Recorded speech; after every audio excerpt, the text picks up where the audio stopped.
Well, folks, it's happened. I think that I have just about hit the limit of what I feel like I can do with FPV Freerider or really any simulator. And so I am going to bite the bullet and I am going to start doing real world flying with my commentary. So I think you can expect that as this series continues, the format will change slightly into a little bit less of like an instructional how-to format and more of sort of a commentary. But I still hope it will be educational. I still think there's a lot to talk about. Just kind of feel like I've run out of step-by-step how-to lessons. So in this video, I'm going to be talking about proximity split S maneuvers. Let's get started. If you've been watching this series, then you already know what a split S is. A proximity split S is going to be something like a very tight split S over a tree branch, for example, as opposed to like the very wide sweeping split S maneuvers like over a whole tree canopy. And you can see here I'm doing some of them. Let's start talking about some of my thoughts on them. So here I'm approaching the obstacle that I'm going to do the move over. I'm coming from a little bit beneath the obstacle and moving upwards so I carry some vertical velocity into the move to give me more time to complete it. As I pass over the obstacle, I drop the throttle, roll 180, then pitch back to bring the horizon back to level, throttle up to avoid hitting the ground, and fly out of the move. Now let's go back for a second to the middle of the move and just make one point very important.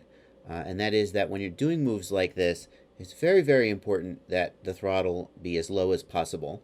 And the reason for that is that while you're doing the roll, you generally don't want to be pulling yourself offline. So you're going to establish the line of the move by your approach. Your approach is going to be like throwing a ball. And while you're doing a move, it's going to be like the time when the ball has left your hand and is just flying through the air. And that's not going to happen unless your throttle is as low as possible. So if you need to look into configuring air mode, idle up, whatever, or maybe you just be very careful not to drop the throttle low enough to stop the motors. But you definitely want to be getting your throttle as low as you can so that you are not pulling yourself toward the trees and the branch and the other things that you're trying not to hit while you're doing the roll, while you're setting up the move. So I definitely recommend that you look into a feature like either an idle up switch, like disabling motor stop and using air mode with Betaflight, etc., all those things. Because if you think you're dropping your throttle all the way down, you would probably be surprised. I know I was when I looked at my black box recordings. I thought I was dropping the throttle very low, and my throttle was at like 1300, 1350.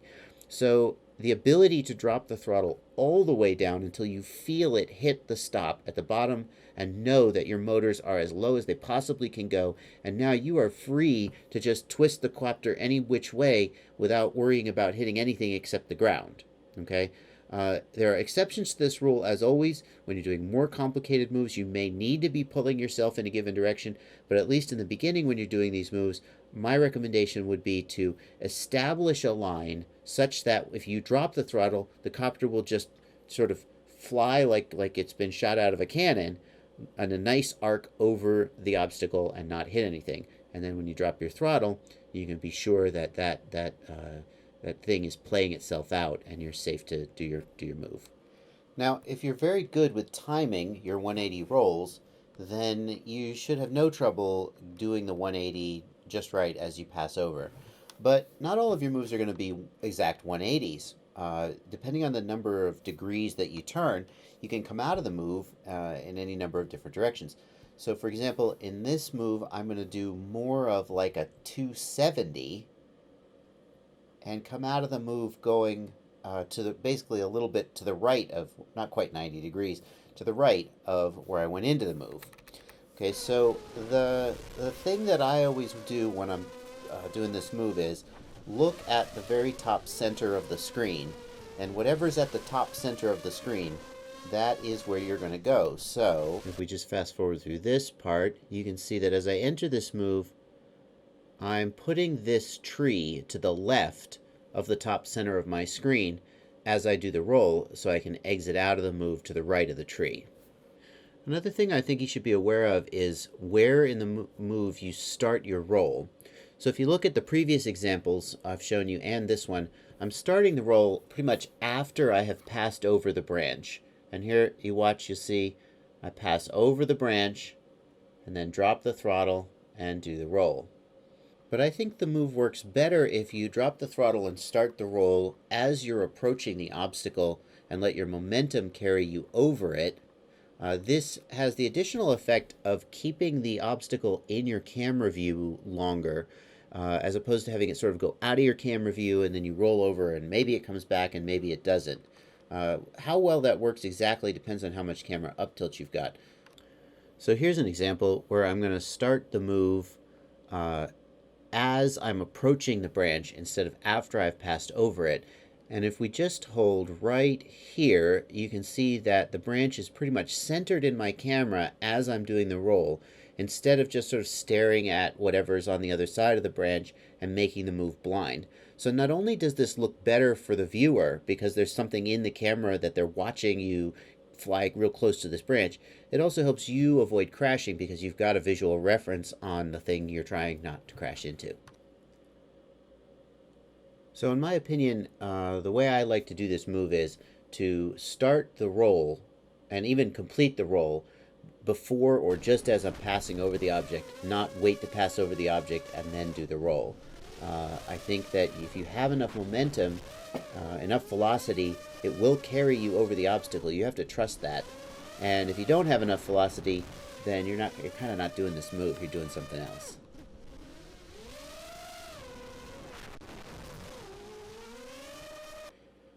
I'd like to call your attention to this example because I end up in an interesting attitude here I think it's worth commenting. So if we just freeze right here, you'll see that the camera is pointing basically straight down at the ground. And if you watch the playback, you'll see that I did pitch forward a little bit as I entered the move, but not very much. The reason the camera is pointing straight down is because of camera up tilt. Because the camera is tilted up, when I enter with the camera pointing horizontal, the copter is actually pitched forward, and so when I roll 180, the camera ends up pointing straight down. Not always as far down as it is here, but always pointing straight down. So this is a way that the mixed yaw and roll effect of camera up tilt actually works for you when doing these kinds of acro moves, because you go very quickly from horizontal, whoop, and you whip around, and now you're pointed straight down. And if we watch this next example, we can see another effect of pitching forward a little bit before I do the move, how it sort of changes the character of the move.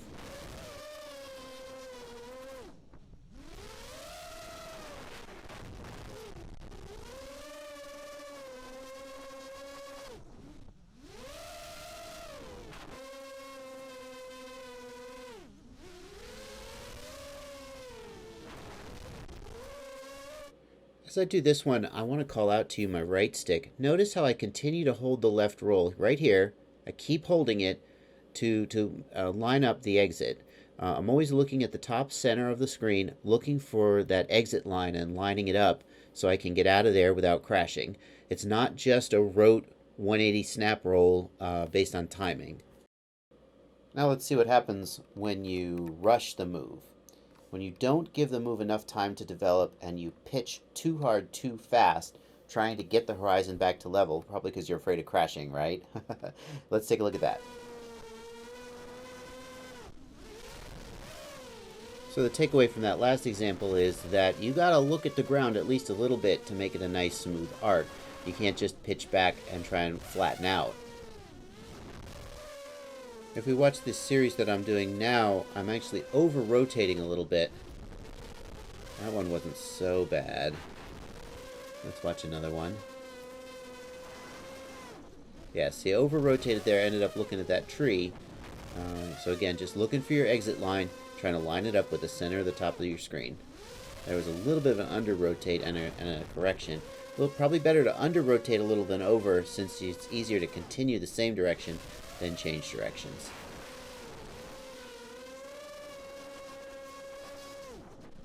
A little bit of an under rotation there, same thing, but we just corrected it. That was nice. That was pretty smooth. Didn't really under rotate, just sort of lined right into it. Oh, hit the tree a little bit there.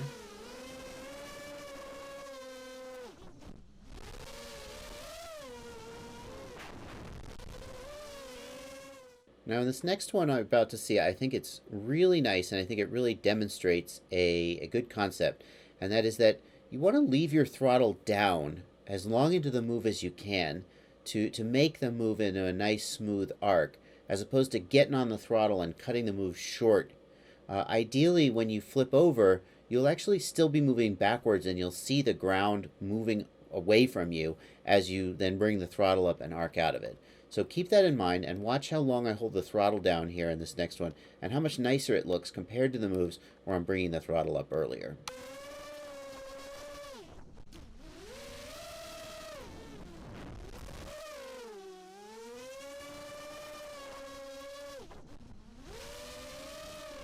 Yeah, so I would say that if you can get some real speed going into the move, keep the throttle down longer and look at the ground longer, I think the move is going to look better. And I think that you've got a series of examples here. I was getting towards the end of the session. I was really starting to get them. I think they look a lot better that way and a lot more exciting. If you're almost looking straight down at the branch as you pass over it, it was a little less exciting. I don't know. Maybe a little bit of pitch forward as you go into the move. I don't know. Play with it. Anyway, that's just about going to finish up this session. Let's see what you think. Let me know what you think in the comments. As always, hope it was helpful, and happy flying.